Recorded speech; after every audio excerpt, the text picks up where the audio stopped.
Somebody said over the weekend that you can start the Kevin McCarthy death clock because McCarthy and Joe Biden reached some sort of a compromise on the blah, blah, blah, blah, debt ceiling and all this other crap.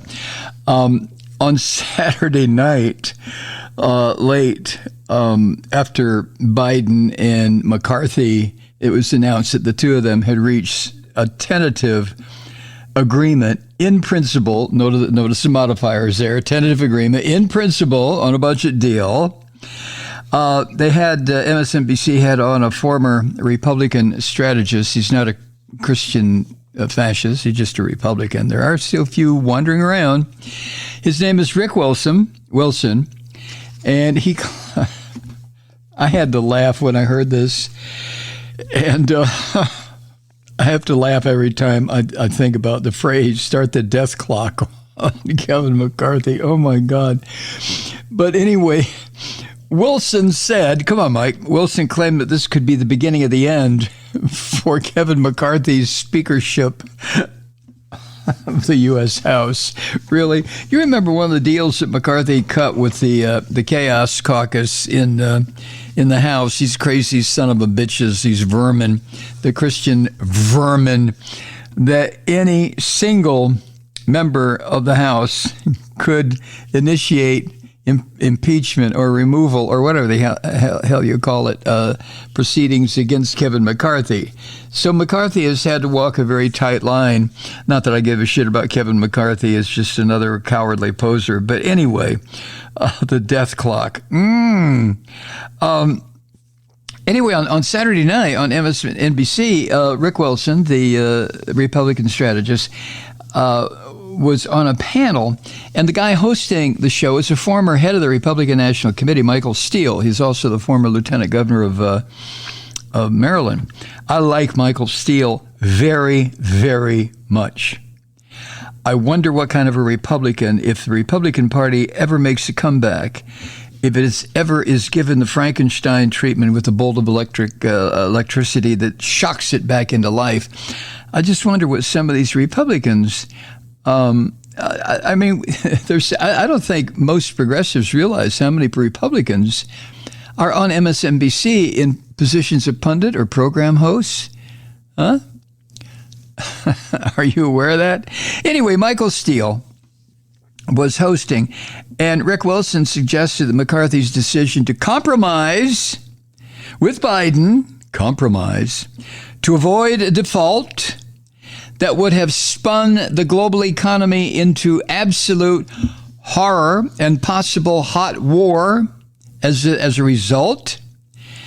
But this idea of reaching a compromise, it's not going to go over well with the Christian Nazi members of the House, who any one of which could make a motion to, quote, vacate the chair.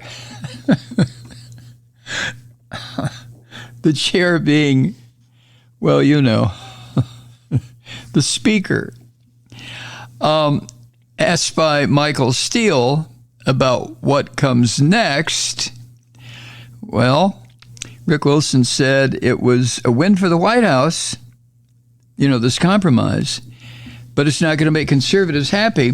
There are a lot of people in the House on the left part of the Democratic caucus who are not really thrilled with this damn thing anyway, but I'm not going to talk about that. Biden did the best he could, I guess. The Lincoln Project founder, who is this guy, Rick Wilson, the Lincoln Project, which is the former Republicans, disaffected Republicans, who formed the Lincoln Project because Lincoln was a Republican, yada, yada, yada, yada. And some pretty big names are in the Lincoln Project. But he said, Joe Wilson said, quote, great night for Joe Biden, great night for the White House, even though I think their messaging has been kind of tentative the past few weeks. I think, though, we are now going to start the Kevin McCarthy death clock. He has certainly got a very angry part of his caucus who are probably burning up his phone right now, no matter how good it is for the country not to default. This deal, Wilson added, is not going to please the chaos caucus in the GOP, end quote.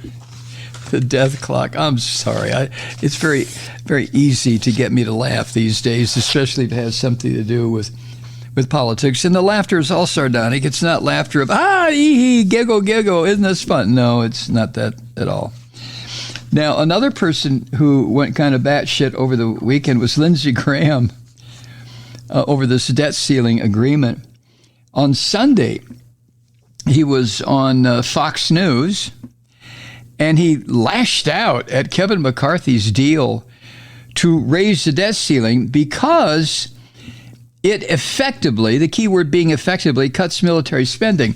All that means is military spending is not going to go up another goddamn 50, 60, $100 billion next year, right?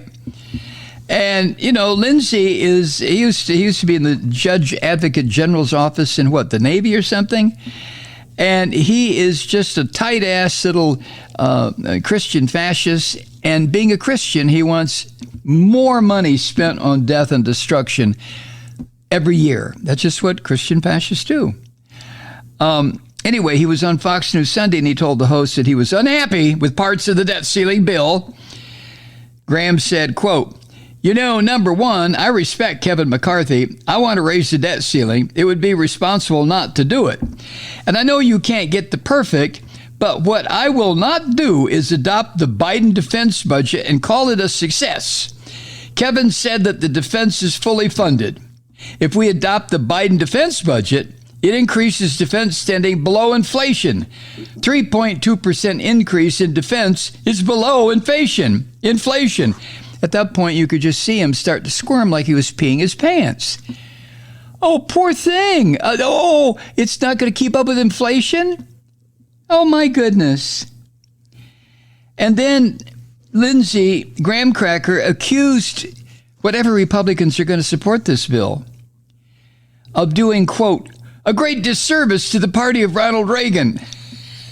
And go to the party of Ronald Reagan. Ronald Reagan had no fucking idea what he was doing. He thought he was in a play. Oh, mommy, I'm playing president now.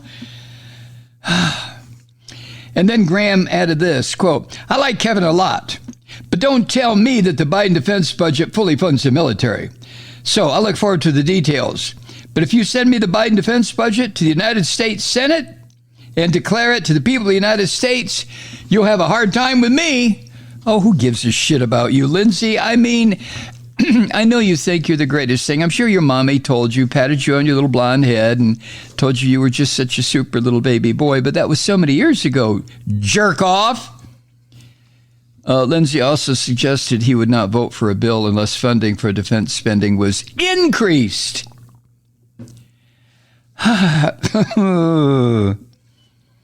And then he said this, quote, if you ask me how to swallow it because of the debt ceiling, you can forget it. In 2011, my good friend Mitch McConnell negotiated a deal with Joe Biden that virtually destroyed the Defense Department in the name of raising the debt ceiling. Another round of sequestration. Not only will I vote no, I will not be intimidated by June 5th. Oh, for Christ's sake. Well, I didn't know that Joe Biden and Mitch McConnell destroyed the Defense Department. Did you know that? Son of a bitch. The country's been operating without a Defense Department since 2011? For the past 12 years? Who knew? Lindsey, why don't you take a fucking Valium and go sit on your back porch and think about the days when your family owned slaves? Jesus Christ, go away. Hi, Truth Seekers. Mike Malloy here. You know, the Progressive Voices Network brings you commercial-free commentary from today's leading progressive radio hosts and pundits, like me, Mike Malloy, 24 hours a day. I'm not your typical old guy from the 80s or the 90s talk radio host, and Progressive Voices is not your typical talk radio network. It's a listener-supported nonprofit with no corporate control whatsoever over our broadcast. So hosts like me, Mike Malloy, are free to rant and scream and carry on about whatever we like. We're often controversial, but we're never boring. Weeknights, 9 p.m. in the East, 6 p.m. in the West on the Progressive Voices Network. Always progressive, Always on. I'm Mike Malloy. Keep it lit.